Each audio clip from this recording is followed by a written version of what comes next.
Welcome, everybody. Oh, perfect. We have some familiar faces on here. I'm going to give everybody a few moments to sign in. Happy Monday. Hopefully everybody had a good weekend. If somebody could pop into the chat or raise their hand just so that I know that you can hear me, okay? Thank you. Can't tell you how many classes I've started and people couldn't hear me. Hi, Pamela. Happy Monday. I don't know about everybody else, but I took it easy over the holiday weekend. And then we were in Reno this weekend. It was actually really hot here. So felt like I was inside with the AC most of the time, but I know a lot of other parts of the country were experiencing some extreme heat too. So hopefully everybody stayed hydrated. All right. Okay, so today we're going to be teaching the Elevate Your Service from a Treatment to an Experience. And I'm going to have slides to go with today. And then I'm going to have a couple call to action. So to kind of help share your experience, grow our Sorella community. But this is one of my favorite topics for the trade show circuit this year. This is one of the classes that we're teaching on the trade show. So I wanted to make sure that you as partners had access to this, even if you weren't attending the trade show. We never, our partners, you're our pride and joy, and we want to make sure that anything that we're providing to non-partners, especially in a trade show environment, that you get it. And you also, in my opinion, you get it in a better delivery. So you're able to watch the recording, you get all the support material that goes with it. And so I did a brief introduction to this topic. I think it was back in November. And so we're going to revisit it now, because now that we've taught it twice at some trade shows, I've gotten some really great feedback and questions during those shows that allow me to constantly make the education better. So for anybody new who's joining, my name's Rebecca. I'm the lead educator for Sorella Apothecary. I have been a massage therapist and esthetician for 19 years.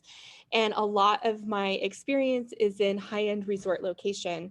So this elevating your treatment from a service to an experience, this is beyond worrying about what type of facilities you have, worrying about if you have the fanciest machine or the most recent offerings.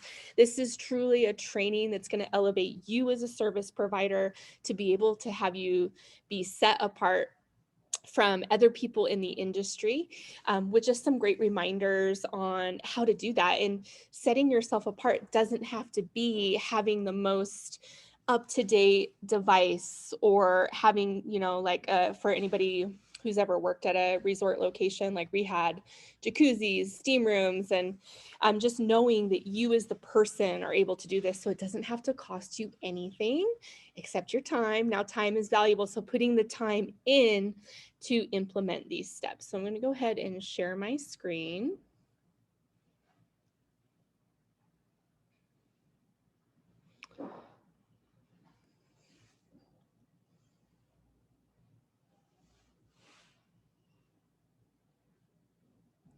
All right, so if you have any questions throughout this, feel free to pop them into the Q&A or the chat. In the chat, if you can make it available to everybody when you're chatting, that's great. That way everybody can see your question, unless you want to just send it directly to me. I'm the panelist. And then attendees is everyone else. So there's an option when you're commenting in the chat to say to everybody. That way, I'm huge on building our community and learning either from what questions other people have or challenges they have. So if there's something in this presentation that you have a question about, put it in and I'll answer all of those at the end. It could be a question, it can be an example of maybe a setback that you're having or a success story. We love the success stories as well. So elevating your service from a treatment to an experience. Again, this is a topic that I hold near and dear. I mentioned that majority of my experience was in high-end resort locations. To give you a little bit of a taste of that, I got into the industry when I was 19 and I got hired at the Ritz-Carlton. And I was fortunate enough to be on their opening team. I received 3 months of customer service education and training, 3 months. And at 19, that felt really intense. But by the end, I was so proud to be able to say that I was working at the Ritz-Carlton because I was so proud of these values that they were instilling in people. And then I moved on to Mandarin Oriental and different Ritz-Carlton properties. And then even the properties that I didn't work in that weren't high end, I brought that high end experience through having all that training with me. And so what I'm taking and providing for you today are years and years of customer service training and making sure that it's in an approachable manner for you to be able to start instilling some of this immediately in your business so that you can set yourself apart. So let's take a minute and look at the definition of experience. An event or an occurrence that leaves an impression on someone. We're going to focus on positive experience today, of course, right? But really taking that and looking at what an experience means. So you can have your standard treatment. So what does it mean when we're saying elevate that to an experience? And sometimes I like to use the analogy of eating in a restaurant, right? So the food itself, the food being your treatment that you're offering, can be absolutely amazing. It can be what everybody's looking for. But if the service is poor, who do you think gets blamed for that, right? Like the food can be great, but what does like the service that your server or your hostess, or maybe just the environment that you're in while you're eating, if that has any kind of a negative experience, it can take away from how good that food is, right? So taking that and looking at that, your experience, what you're offering in the treatment room, if everything else around it, surrounding it, isn't up to par, it's going to, it can come off as devaluing what you're actually offering in the treatment room. So making sure that we're elevating everything to that experience level, detail by detail. You're going to hear me going over a lot of different details today. So the reason that's important is because we're in an industry full of talented individuals. And I'm a big believer in community over competition. And I think a lot of people get so set on saying, okay, well, you know, Miss Smith or Mr. Smith, the Smiths, 2 doors down from me in this salon suite, they have the hydrofacial machine, or they've got this, you know, really fancy machine. So how am I going to compete with them? And I think the mindset should be, what do I have with me today? And like, I'm going to take all these other things into consideration, machine or no machine, that's really going to make this person who's visiting me, on my client, it's really going to have them really feel special, and they're going to feel like they are a king or a queen. And I'm really going to make sure that they have the best experience possible with me today. And having that mentality versus worrying about what somebody else is doing next door is already the first part to setting yourself apart from everybody else. So there's a lot of talented individuals out there. So these little tiny details and the extra thought and care you put into each thing that you're offering in your space is really what's going to set you apart and leave that lasting impression on somebody. So what does it take to create an experience? To give you an idea, I don't know if anybody here is familiar with Forbes rating, right? Like you hear a Forbes 5-star or 4-star. You hear that as a rating. So Forbes is a company that goes in and they have a certain set of standards that have to be met in order for a property to get that rating. And when a property wants to be Forbes rated, they reach out to Forbes. It is something that the company has to reach out to do. However, what they don't know is when Forbes is going to come in and evaluate the property. So it's always a secret shop, and they do it multiple times. So it's not that you just pass one secret shop.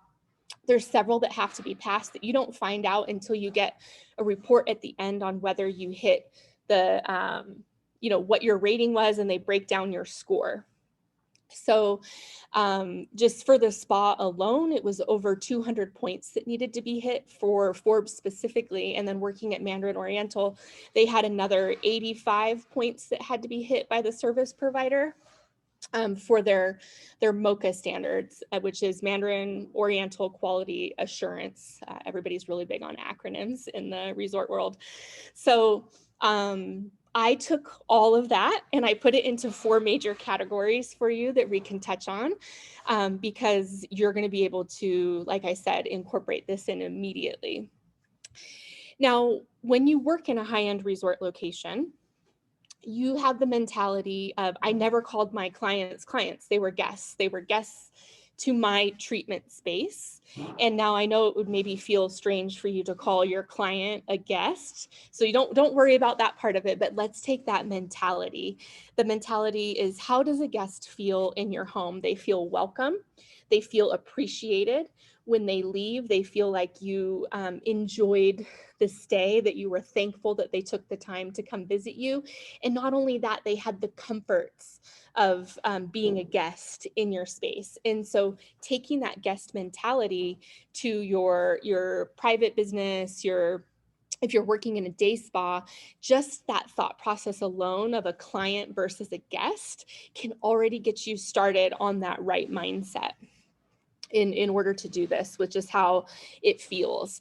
Another thing that happens when you're working in Ritz-Carlton specifically, nothing was ever a problem, but it was an opportunity. So it's really easy to say, I had a problem with one of my clients earlier today. They showed up late and they were upset that they couldn't get their full treatment time. That is the definition of a problem, where the Ritz-Carlton would take the approach of, one of our guests had some challenges arriving to their service on time today, and they are upset that they're not getting the full time. So we are going to take this as an opportunity to make it right, to make them still feel good about receiving their treatment and paying full price. So taking it as an opportunity to learn, okay, this person was running late. Normally we wouldn't extend the service, but maybe there's something that we can offer.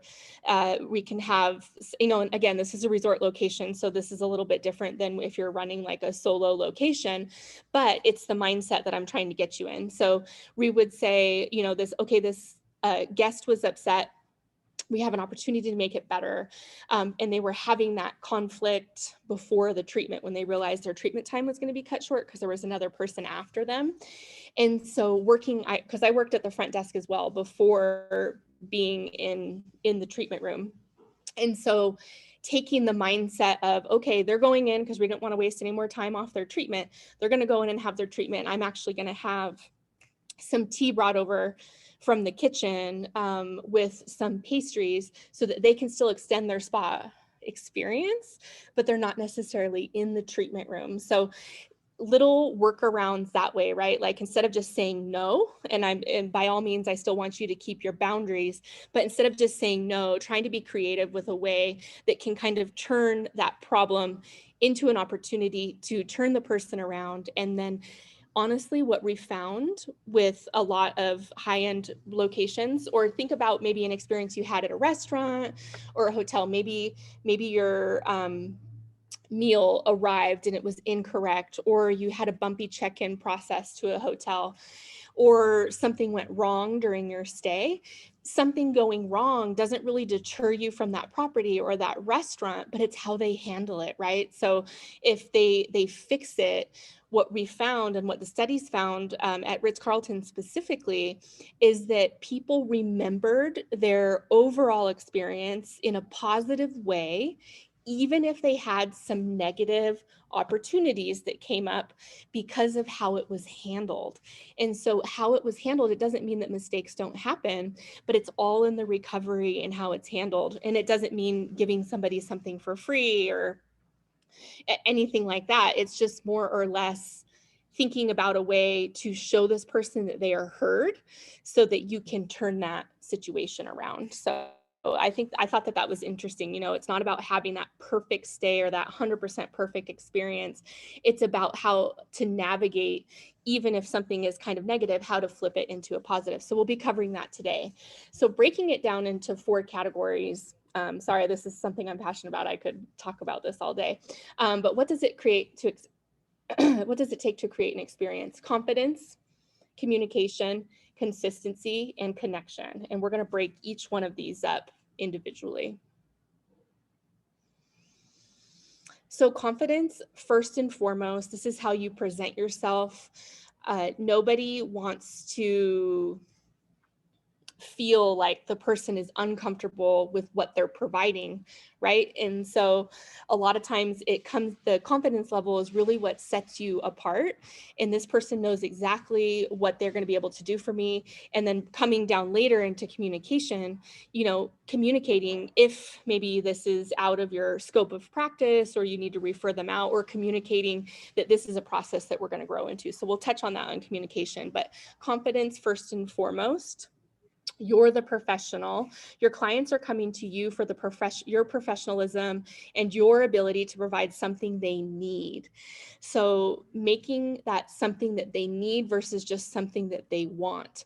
And sometimes they may walk into your door to start as something that they want to do, but you and how you carry yourself and how you present yourself and how you get them set up with their home care regimen, and you communicate with them about the results and their expectations, that then turns it into something that they need. And whenever we use the word need versus want, that's a lot of times that keeps that person coming back, right? And I'm not just saying, say to them, you need this, you don't just want this, you need this, but there's a bunch of nonverbal things that you're going to be doing in the treatment room, as well as them seeing the results, and then your professionalism on when you're recommending products, right? It turns it into something, a journey that you're doing together. So continue that. Continue to learn and grow to master your craft. We mentioned this in the SMART Goals training a couple weeks ago, that sometimes it's really easy to see a new treatment come out, a new device come out, or maybe even a new technique, you know, like when lashes started coming out. It's really easy to say, oh, I need to bring that in, and do your research, make sure, you know, find out, is this something I'm interested in? Realistically, how am I going to incorporate this into my business? And believe it or not, it may not be about bringing something new in. So when I say learn and grow, by all means, if there's something you're passionate about and you want to bring it in, absolutely do that. But don't forget that we're constantly in a state of learning. I'm in education, and I learn something every day. I learn from your questions. I learn from the questions that you're asking your representatives. I'm constantly growing my own education so that I can provide better for you. And that's the same as you as a service provider, growing your education and mastering your craft so that you can pass that on to your clients. So continue to learn and grow. This is going to keep you passionate. A client or a guest, they can tell if you're burnt out on something and if you're just going through the motions. No matter how much you fake that smile and the excitement to see them, if we're burnt out, there's little things that we're going to be doing that are going to pass that on, that our clients, they're going to be able to pick up on. So by continuing to learn and grow, that's going to keep you passionate. It's also going to keep you in touch with your why. So I often found, here's just a perfect example, right? So sometimes it sounds glamorous to work in those high-end resort locations. Full transparency, there were days that I was working 10-hour shifts with 9 clients. Maybe I got my lunch, depending if somebody didn't want to extend their service. And so there were some days where the people on my table became a number or a bill I had to pay, or just a hump that I had to get over to get to the end of my day. And I always strive to give the best possible service I can give in that moment, but I was burning myself out, and I needed to reconnect with my why. Why am I proud to work in a location like this? Why did I get into this industry? And really checking in with that why, either opens up opportunities of things that you need to change within your current practice, because we are allowed, our why can change, and our passion and everything that we're working for, that can change. And so checking back into it and knowing your why, even if that's something that you need to update.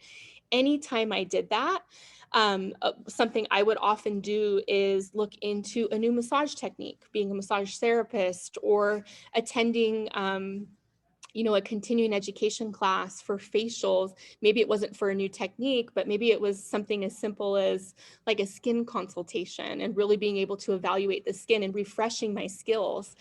And anytime I did that, I showed up that next day, and this person wasn't my power bill that needed to get paid, but this person was somebody that I was, in my mind, I'm going to provide them the best service, because that's what I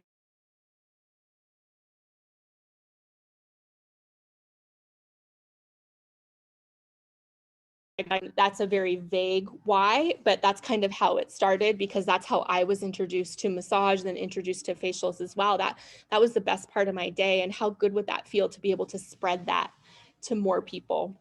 But we'll touch on that in a little bit. And then last but not least, for the confidence, you are in control of the environment in which you work. So you have the ability to make sure that your clients understand exactly what it is that you're offering, exactly what it is that you're providing, and your confidence in that is going to dictate how the environment is handled. So if you're not confident in what you're offering, sometimes we can attract people that kind of want to walk all over us, or they want to nitpick our menu, or they want to nitpick what we're offering, or heaven forbid, they want to negotiate pricing, or, I mean, we've just been there, right? And have you ever been that person that, like, you're trying something new, like, I'll confess, right? Maybe the first time teaching in front of a large group of people, if you go in with your insecurities, there are people that pick up on that, and they are so confident in what they're doing that they can easily kind of take advantage of that. So going in with confidence and saying, so I changed my mindset to not, this is the first time I'm teaching in front of a lot of people, but I went to my why. Why am I teaching? I'm teaching because I truly feel that I have something that I can share that people are going to benefit from and be able to grow from. So as soon as I changed my mentality and checked in with my why, it changed the confidence level of walking in and teaching a class. And so that's the same as being a provider and being confident in what you're offering. And your confidence will eliminate anybody trying to challenge that, because that, unfortunately, that's just how some personalities are. If they see like a weakness, right, it is their personality to go in and kind of push that. So go in with the confidence, but also for those people that push back, what are we calling that? We're calling that an opportunity. When you're feeling challenged or pushed back on something, I think it's a great time to reflect on why you felt challenged, and using that as an opportunity to grow in that area. So am I feeling challenged because they asked a question that I realized I didn't really have a lot of great input on? What do? I'm going to educate myself further, and I'm going to be ready for that in the future. And I'm going to incorporate that into the next class that I teach, or I'm going to take that experience and provide that for my next client that I'm seeing for the day. Next up is communication. So for communication, you're setting the tone for everything, right from the moment they get on your website or they hear about you from word of mouth. However you're gaining your clients and the people coming into your business, that communication starts before sometimes they've even met you. So I know on here I have starting with confirmation of appointment, because that's very early on, but remember that the communication starts behind that. So with communication, you're setting the tone in the way that I will be here to provide the service you booked. It's like, I'm going to be here, right? I'm confirming this appointment. You're going to be here on time. I'm going to be here on time. And then this is a great point with this communication, that you can provide any details. So I encourage you to take a look at your business. Do you have people that run late? And then if you do, why are they running late? Did they have a hard time finding parking? Did they say they had a hard time finding your suite? Was their Google or Waze, the directions they were taking, were they taking them somewhere different? I like to use the example of my hairstylist here in Reno. I've followed her to like 3 different locations. And I will say the current location she's in, it's a much more convenient for me. It's much closer to work. However, it was challenging to find because there's actually 2 salon suites in that area. And then when I would enter the information into Waze, it wanted to take me somewhere else. Now, I didn't tell her that, but when she moved locations and she confirmed my appointment, it came with this long paragraph that was describing how to find her. And it started with, I'm really excited to introduce you to my new space. And I have some tips below to make sure that you have the easiest time finding it, right? So she's setting that tone of the experience. And so what she did is she Googled her, well, she didn't just Google, she entered her workspace address into Google Maps, into Apple Maps, into Waze, any way that somebody would normally find it. And she took each one and was like, okay, so like Waze is trying to take them to this other salon suite. And then it's confusing because there's 2 solo salon suites. And so she took all of the information that she found by, essentially navigating to her work address, and any challenge that came up along the way was in that welcome paragraph. She said, there's 2 different salon suites. So when you turn on this street, you're actually going to stay over to the right. There's a large post office box there. And then she mentions the roundabout, and then she mentions the parking. And then she said, as soon as you walk into the suite, because what happens when you walk into those salon suites, first of all, I love the salon suite stuff, but it is like if you're hurrying into an appointment and then you're looking for the directions. So she said, as soon as you come in, make a left, I'm the 3rd door on the right. And when I was reading that, I was like, wow, this is super helpful. And guess what? When I went to enter the address to go see her, I remembered that text message. And so then I pulled up the text message and was like, okay, I've entered this into my navigation, but when I get close, these are the directions that I need. And I walked in and I was early and I felt like I could easily find her place because I had that confirmation of appointment that also took it a step further to make sure. And that gets sent to me every time now she's in this new space, right? And I don't need it as frequently anymore, but every now and then, I think we've all been there. Like you haven't been there in 6 or 8 weeks and you're like, where is it again? Right? If you're still getting adjusted to the new property or new location. And so taking that a step further and really going through that and making sure that you're eliminating any of that stress. My hair person, when I lived in the Bay Area, when they would send their confirmation of appointments, they reminded that parking down in the Haight could be really difficult. And they even mentioned like which bus line had the best stop closest by. So you could even take this if you're not somewhere who has like a public parking lot and maybe it's a larger city that you're in where parking's an issue, just highlighting that because it gave me time to plan, like, okay, if I'm going to take the train, I need to make sure I'm at this time, or they've mentioned that parking's difficult to find. So I need to allow myself another 15 or 20 minutes to find parking and then be able to walk to the salon. So taking into consideration that it's more of just a confirmation of appointment, it's your opportunity to take it a step further with your communication and why that's so important. Because if your client is showing up late, it is going to affect their overall service. You're going to have to cut something out, or you're going to be rushing a little bit because you have another client after them.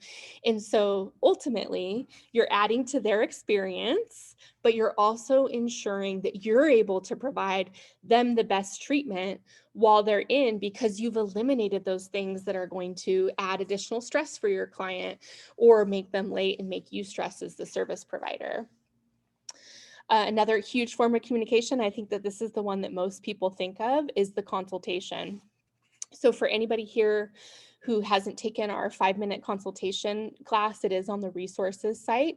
But the consultation is the opportunity for you to hear and really listen to your client's needs and expectations, which will provide you the opportunity to educate them during your time together. So that consultation leads into educating. But back to the consultation, this is huge. And I know that there's a lot of service providers out there that really focus on that consultation for first-time clients only. But for you to be able to continue to listen and hear what your client is wanting to treat, what their expectations are, and not only that, setting up your expectations to them as a client. This is a team effort. This is what I'm going to do for you in the treatment room today because these are the things that you've communicated to me that you want to focus on. But also, you have some responsibility as well as a client. This is what I'm also expecting from you on your end. I need to make sure that you're wearing your sunscreen every day.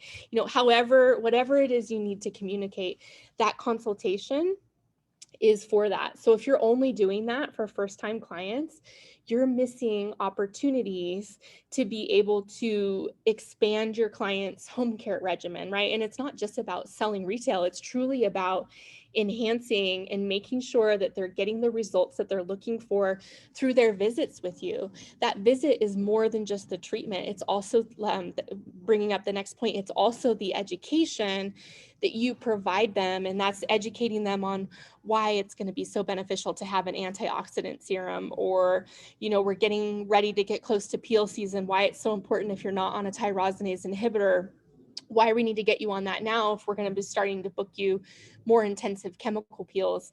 So that consultation is so much more than just for first-time clients, because you need to check in because people's needs change. Think about it. If somebody's coming to you and they're breakout prone, and you've gotten to the point where you've really started to clear their skin, they're on a great track, you don't want them to lose interest, right? Like some people are very loyal and they'll keep coming back, but some people are like, okay, well, my skin's cleared up. Why do I need to keep going back? I'm on my home care. So doing that consultation and checking, okay, we've gotten your skin cleared up, we've cut down the breakouts. Now let's start working on some of that post-inflammatory hyperpigmentation or perhaps some of the scarring. You need to be able to communicate with them in that consultation once you've heard their expectations, setting that up on what that looks like on their skincare journey ahead. So consultation leads you into educating while you're providing the service. By educating them, you're empowering them outside of the treatment room.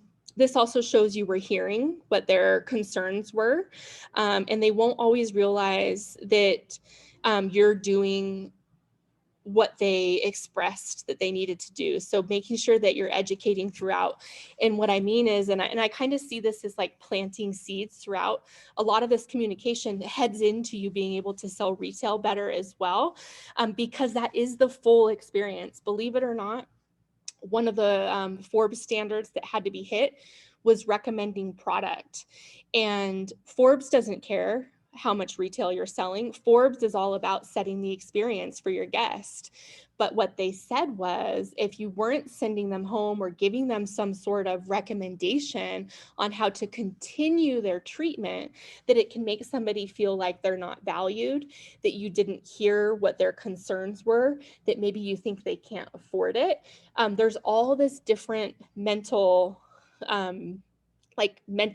feelings that go into it. So it's more than just trying to make money off selling retail, but it actually does enhance their experience to be able to provide them something where they're going to elevate their results at home. So by educating them throughout, it's important to say, even if your client is relaxing on the table, but they told you that their main concern was they were having some dryness, but they're having some pigmentation.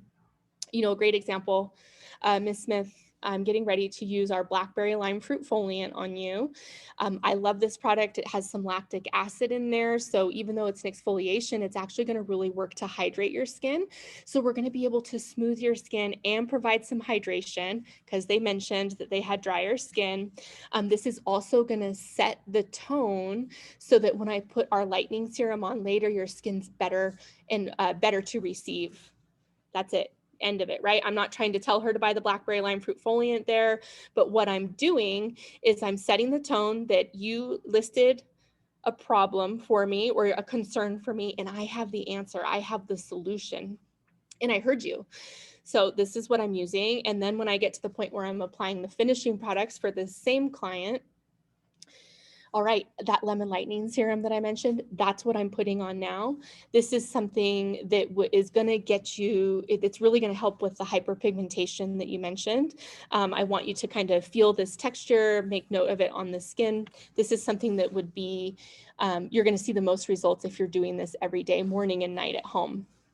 End of it, right? I'm still not trying to sell them that serum in that moment, but I'm reminding them, because of our consultation, this is your concern. I have the solution for you. I'm doing my due diligence in educating you and applying it, but also your end of the bargain is continuing this at home.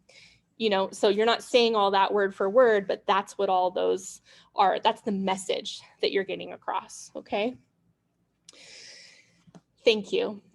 Thank you, saying thank you to your client, because they thank us, right? They say, oh my goodness, thank you so much. My skin's glowing.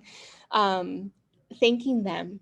So at the end of the day, everything that we offer is it's an enhancement, right? It's not necessarily something that they have to come in. They don't have to come see us to survive. It's not like eating and drinking water, right? So thanking them for coming in, because think of how valuable it is. Not only did they pay you, they've chosen to spend their time with you. And then especially as estheticians, they are trusting us with their first impression, literally their face, the first thing that people say.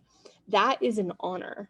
That's an honor to be in this industry. It's something why I'm still in this industry and I still love this industry so much, is that trust that comes with it. And it's my job to let them know that I'm thankful that they spent their time, their money, and their trust with me and on me.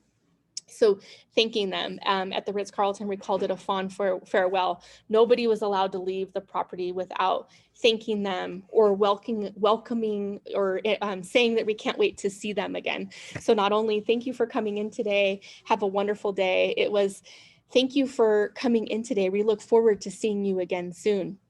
That really makes people feel appreciated, because they may not realize that your survival and your everyday relies on them coming in, right? So thanking them really makes them feel special and appreciated.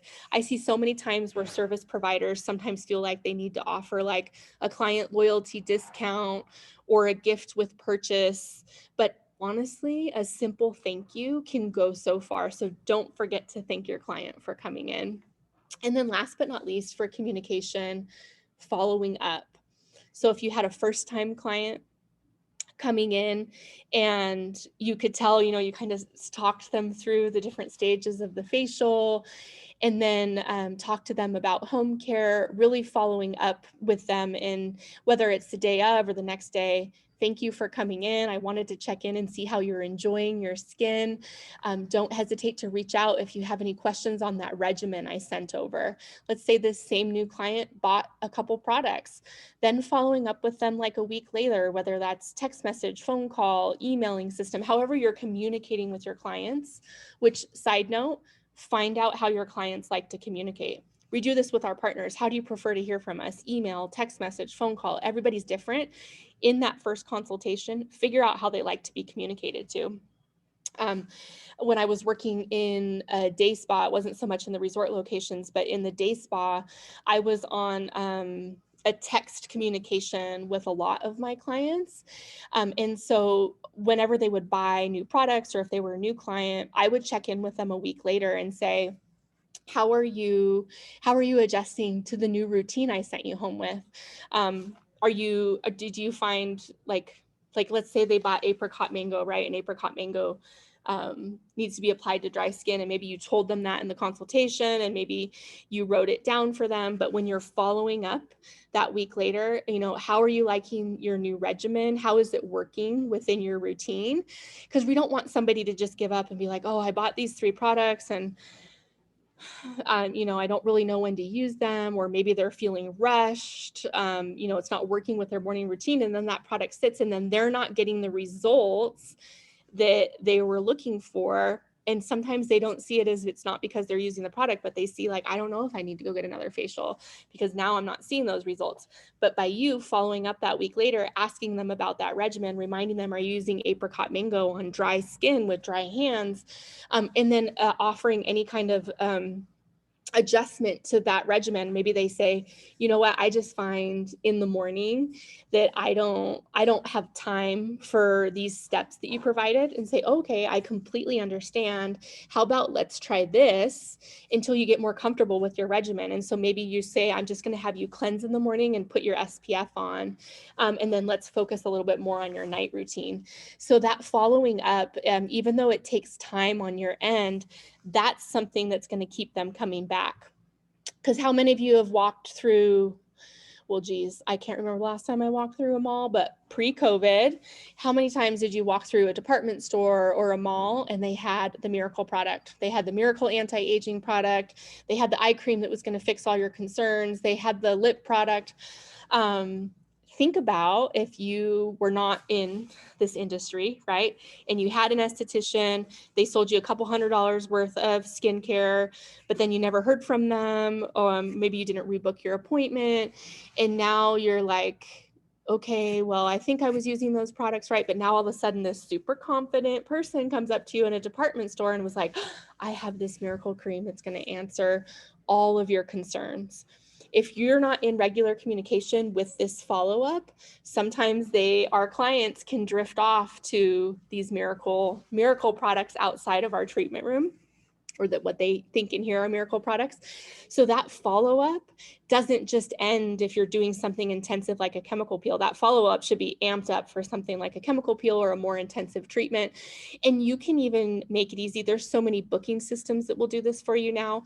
But I also keep notes in my phone of like scripted, like the most common questions I get, or when I'm following up, something that I can copy paste into a text message and then customize it specifically for that person. I promise you that this may sound like a lot for reach out, but it is something that keeps your client thinking of you, knowing that you're on their team, that you're in their corner, you're in this together, and that's keeping them engaged in what you're offering versus them finding those Miracle hand creams that get slapped on us as we're walking through the mall. So the follow-up, even though it may seem tedious, long-term, this is how you're building guest loyalty or client loyalty. I still call them guests sometimes. All right. Consistency. So consistency isn't just about what you're doing every single treatment, right? It's also about your space, and like it is what you're selling yourself online as, your Instagram account and your treatment room space and the experience that they're getting from you. Is all of that consistent? Because has anyone here ever maybe looked at Yelp or gotten on a website for, I always am comparing to food, but this could be, I mean, I've done this before with travel and in booking a spa experience, and I'm like looking at these pictures online, I'm looking at this website and I'm really excited. And then I show up and it is not consistent with what I saw online or the verbiage that was online. All of a sudden, my trust is wavering right in the beginning. Okay, this isn't what I was sold. And now I'm here and now I'm questioning it. And now I'm overthinking everything from here on out, right? So it kind of set the tone before I've even met my service provider or gone into the treatment room.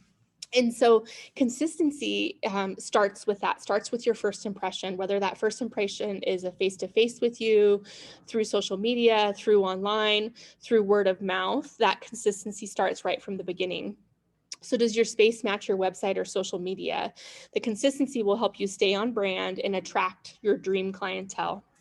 The more true you are to your why, and the more consistent you are in making sure that your space and your treatment and your behavior aligns with that, you're going to develop the trust of your clients.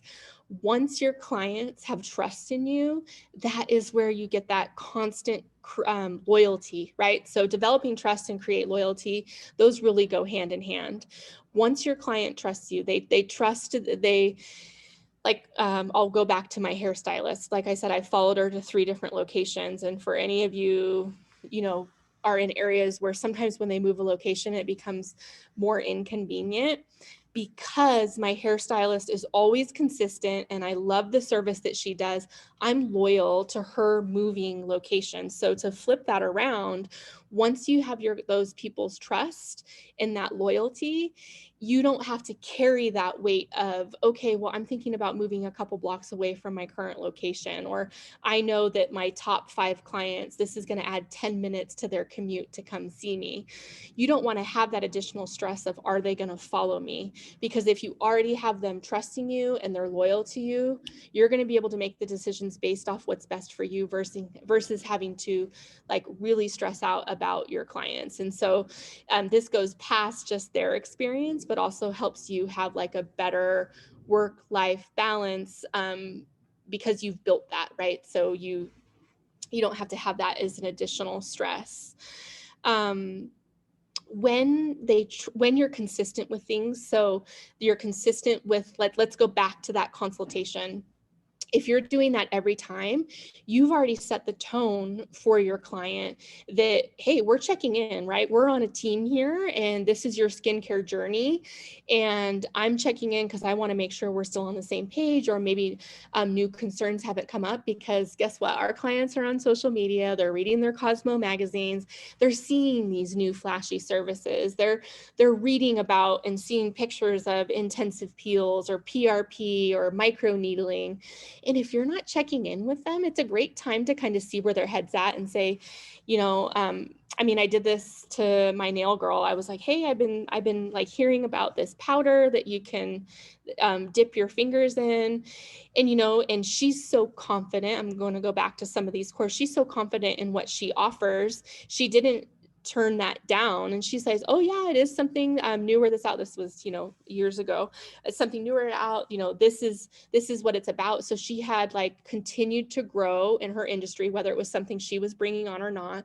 She was still really knowledgeable on it, and she educated me on it. And so I trust her, right? Like, she knows what she's talking about. She kind of told me the difference. It didn't mean that I was fleeing from her to go find this treatment somewhere else. But having that open conversation, because even as my nail technician, she's doing a consultation each time. Okay, how did everything hold up last time? I know we've been working on this with your cuticles, and then also picking the color. And she does that every single time. And she's consistent with that. And because she's consistent with it, and I know we're going to have that conversation, I know that if I saw something new like that powder dip, I knew that I was going to have an opportunity to bring that up, instead of being there or having somebody, if you're an esthetician, on your table who's seen these treatments but doesn't know when to bring it up to you. Because you're consistent and they know that they're getting that consultation every time, they're going to have the trust that they can ask you these questions or express new concerns, or, I am really noticing some great results with this. I'd like to start focusing on this. Or for your client, right, that maybe comes in for something specific, and then you've treated that, turning that verbiage into, okay, well, now we're maintaining and we're doing preventative work. We can start to do preventative work with our chemical peel series. You know what I mean? And so having that and being consistent with that every single time, that creates that trust and that loyalty. And if they know that that's going to happen every time, that's going to relieve stress. It's going to provide comfort. Like I said, they're not stressing, thinking like, oh, I want to ask my esthetician about this, and I know she's not doing it, so do I bring it up? Or then they're Googling stuff, like, this is all things that keep them calm and confident when they're coming to see you, and comfortable to be able to approach you, making you feel more approachable for them. So but last and not least, stay passionate, right? So consistency is, we've developed that trust. We're doing the same thing every time they come in. And I don't mean, when I'm saying consistency, I'm not saying like you're doing the same treatment every time, but your steps are the same. You're doing the consultation, you're doing a product suggestion at the end, you're asking them if they need to refill any of their home care regimen, right?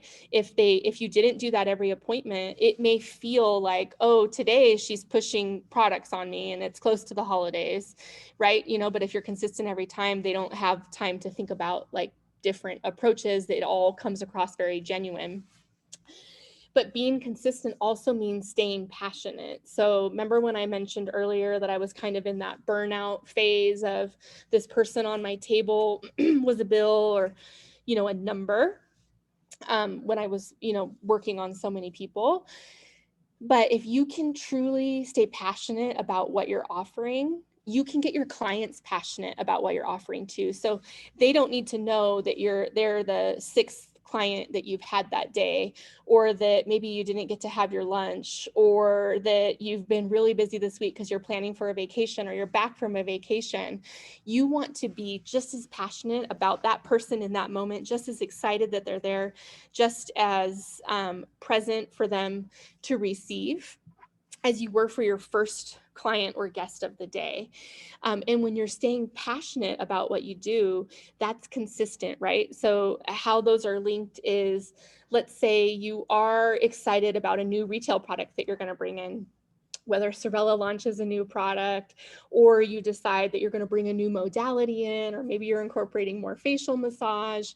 You expressing your excitement and passion about that gets them excited about it too. And so it really keeps them like, I go see Becca and she's so excited about this new thing that she's bringing on. I can't help but be excited about it as well. And then they're looking forward to it. They're looking forward for that rolling out on the menu.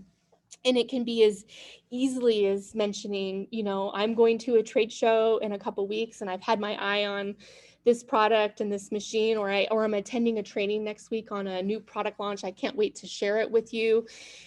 You're planting that seed so that when that new thing comes, you've already shown them how passionate you are and how excited you are. And that to them feels consistent versus just being the next time they come in and all of a sudden you're trying to upsell them on something and they're kind of like, whoa, I'm feeling like I'm being a little sold to. This isn't consistent with what I'm normally experiencing there. So staying passionate on what you have to offer. And then checking in. So outside of just being passionate about what you're offering, I mentioned this before, like being a number, are you just going through the motions? Being sure to check in with yourself and making sure that you are still passionate about what you're doing. And as much as I hate to say this, because I've been in this industry for 20 years, I've seen extremely talented providers just reach that point where they're going through the motions.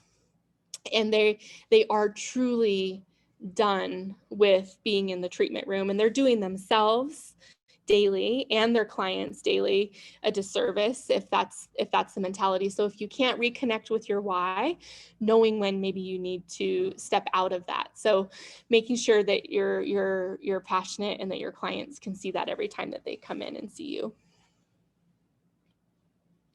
Okay, last but not least, connection. This is one of my favorite things to really drive home setting the experience stage. Okay, so with connection, I'm not just talking about physical, I'm talking about mental.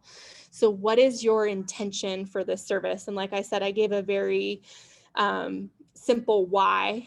My why was to be the best part of that person's day. And that wasn't like an ego thing. It was more like, I believe that everybody deserves to have something to look forward to every single day. And if I get to be the one to provide that, that's an honor on my end. So setting your intention. So my intention, and like I said, I had to recheck this a couple times, especially when I was really busy, but I would take a moment outside of that treatment room door, and this could be my 9th client for the day, of the 9th of the same service for the day. And before I would walk in that door, I would take a deep breath. And before I even put my hand on the handle to walk in, what is my intention? My intention is to give this person the best treatment that I can today. I'm going to address their needs. I'm going to be the best part of this person's day. And then I've already had maybe I've already done the consultation at this point. I know that I'm going to be able to fix a need that they have. I'm going to be able to fix that concern. And then I would walk in with a clean slate, a clean look on the person on my table. Okay, so setting that intention, and it may sound so silly, like, well, of course that's what I want to do, Becca. Of course I want to go in there and provide the best service. sometimes saying it to ourselves really helps with that mental part of walking in and starting over. You're literally clearing the energy before walking in that door.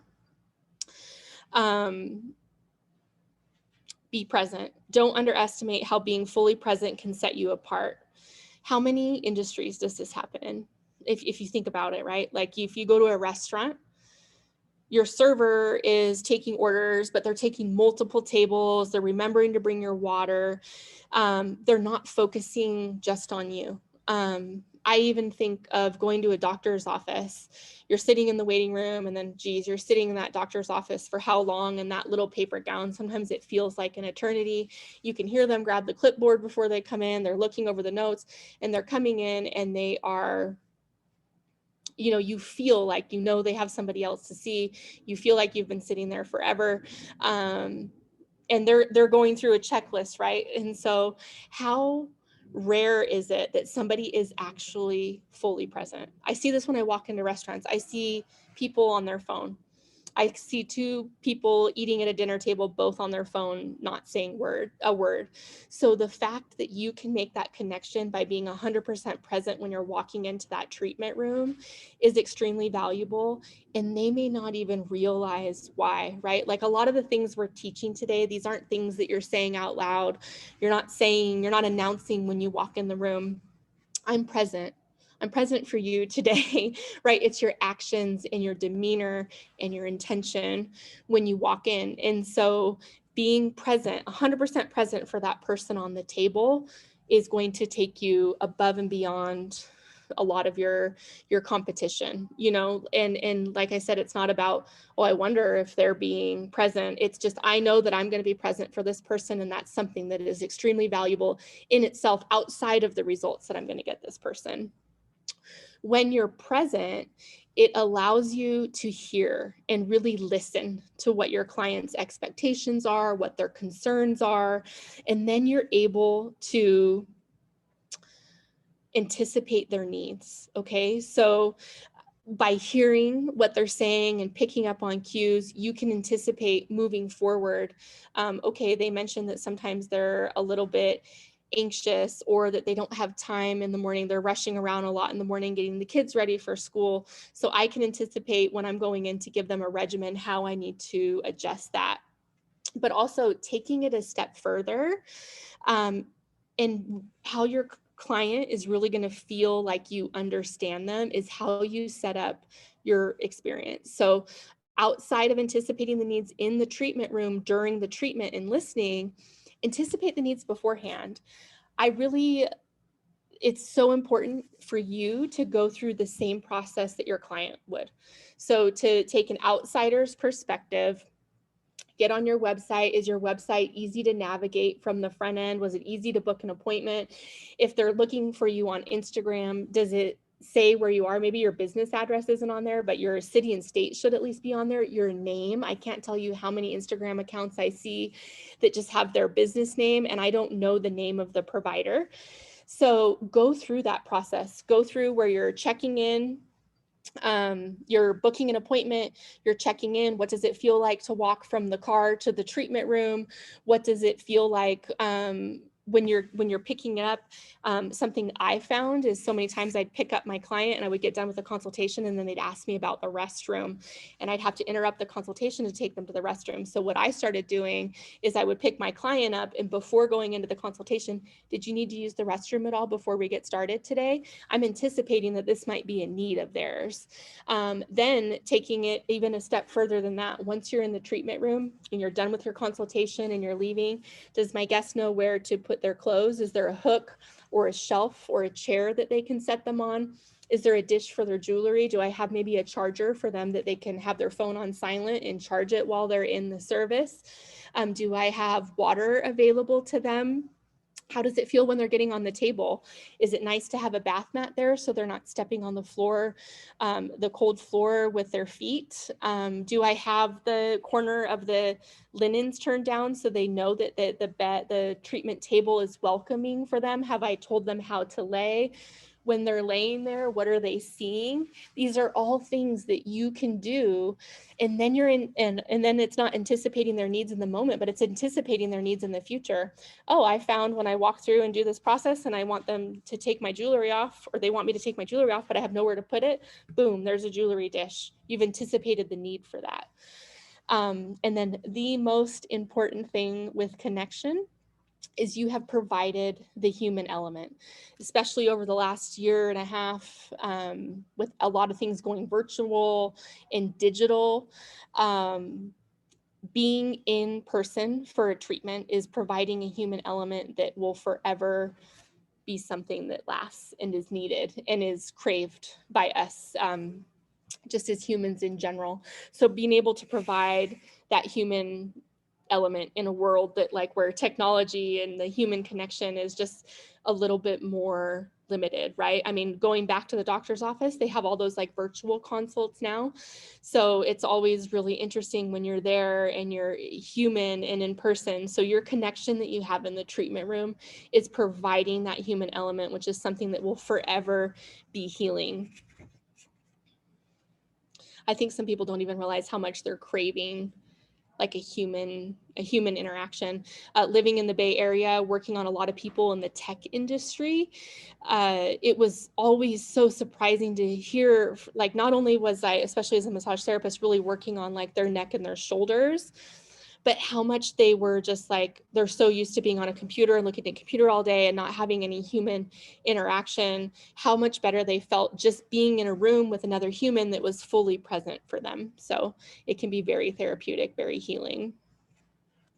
All right, so in conclusion, some tips that you can remember is taking that client to the guest mentality. You know, like I said, you can still call them clients, but how am I in elevating this guest or client experience?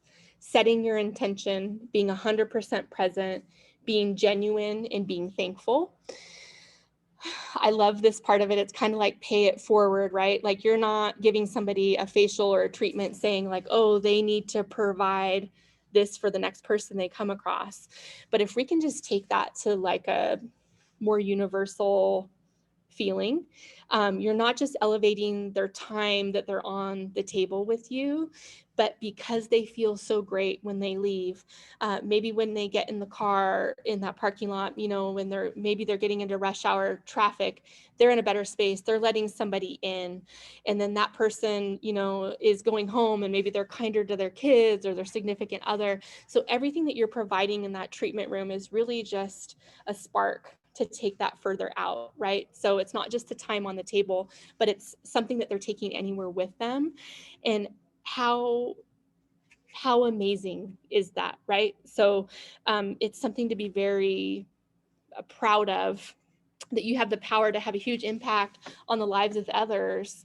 And I mean, that's, for me, that's what's driven me and kept me in this industry. So it's extremely powerful, which leads me to one of my all-time favorite quotes. I've learned that people will forget what you said, people will forget what you did, but people will never forget how you made them feel. So you don't need all this fancy equipment and you don't need all of these things. You just need to be present and taking these things for customer service and moving that forward. That alone is going to change what they're coming to see as an experience past just a treatment. I see that there's some questions here, so I'm going to stop my share and go in. Yeah, Pamela says she loves that community over competition, is creating an atmosphere that's truly caring, sets you apart, right? Pamela asked, do you recommend feedback forms, and at what point do you integrate them? Pamela, that's actually a great question. So I think that there's an opportunity at the end of every service to check in with your client. You know, and you got to remember that they're relaxed, or maybe, you know, they have something else on their agenda that day, so you don't want to keep them too long, but really checking in with them as they're leaving. And then Pamela, that would be a great opportunity, especially for new clients, with that follow-up, you know, thanking them with either a handwritten card or however you're doing your follow-up, thanking them and say, you know, I would love to make sure that the next time you came in that I was meeting all your expectations and needs. I would appreciate any feedback. And you can even say somewhere along the lines of, maybe a form's not as easy, but I know like MailChimp, you can kind of send like a customer experience. Or I know when I get done with my waxing appointment, I do receive an email that thanks me for coming in. And then I think she even takes it a step further, to talk about leaving a review and how helpful that is for her. She had a good experience. And then in the verbiage in there, it even mentioned something about, be sure to communicate. I wish I had it in front of me, but be sure to communicate next time if there's anything that needs to change. So Pamela, by asking them that or thanking them for coming in and doing that follow-up, you can absolutely integrate it there. But also the next time they come in, because hopefully you've gotten them to rebook, including that in the consultation, at the end of your consultation, and say, you were here a month ago. Was there anything that you feel like you want to change? And maybe they'll tell you like, oh, I don't always love scalp massage, but I loved the facial massage. You know what I mean? Like there's ways to hear how you can customize, or maybe they felt that the extractions were intense, and so you use the pore primer instead this time for extractions. It's an opportunity. Not only are you consulting for the the treatment that you're about to do, but you have the opportunity to check back on the treatment before. But that's a great question. Pamela said, how do you handle difficult customers? And I wish I had like a really like global answer for that. But honestly, it's trying to remember, this is just like in general, right? Not just difficult customers, but even though it feels like a lot of this is being projected on you, that it might not be you at all. They could have had a stressful day. They could, who knows what they have going on in their personal life. And so I think one of my things for handling difficult customers is taking the feeling of it being a personal attack out of it. And that does take practice, because as service providers, right, we never want to have somebody upset with us. But if you can take a step back and remember that it's not often about you and it's about them, making sure that they feel heard. So I know difficult customers, a lot of times they feel like they're not heard. So being able to check in with something like that. So any other questions or comments? Something that I forgot to mention, because we talked about not needing like a fancy machine or something, but when we're talking about like being fully present, is remembering that people have like invested their time. So I know a lot of estheticians, it's easy to say, okay, while the mask is on, I'm going to clean my bowls, I'm going to tidy this up over here, maybe I'm going to check my, books. But part of being present is saying, I'm going to take every minute of this service, every opportunity I have to service this person. So while they're masking, I'm doing an arm and a hand massage, and I'm massaging the oil into the cuticles. I'm being fully present and giving them everything.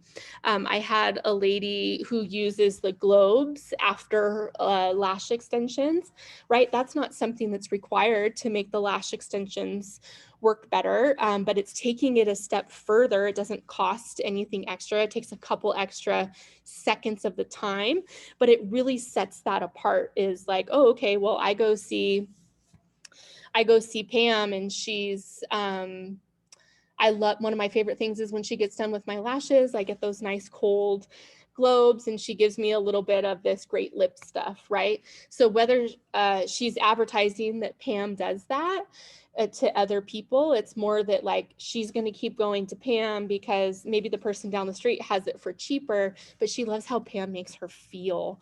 And it's something as small as that. And that comes to being present and anticipating, because you've received the service, you've been laying there, you're like, you know what? It would feel really good after lash extensions are some cool globes on the eye area. So those are just little things. But I would love to hear any feedback you can share with your reps, or you can share with me. I would love to hear if there's anything, little special things you do like that during your treatment that really kind of make your clients say ooh and ah, and it's something that's so simple on your end, but really sets that tone of it being an elevated experience. I would love to hear any of that. So be sure to share. Enjoy the rest of your week. Thank you for taking the time today for this. This will be recorded. And then we will also have this living on the resources site as well, so that you can revisit it anytime, or perhaps you're a day spa and you want to make sure that any kind of new people that you're bringing on, or coworkers that you're bringing in your workspace, and you want to make sure that they're providing the same level of service, you can always check back on this video. All right, enjoy the rest of your week. Thank you all so much.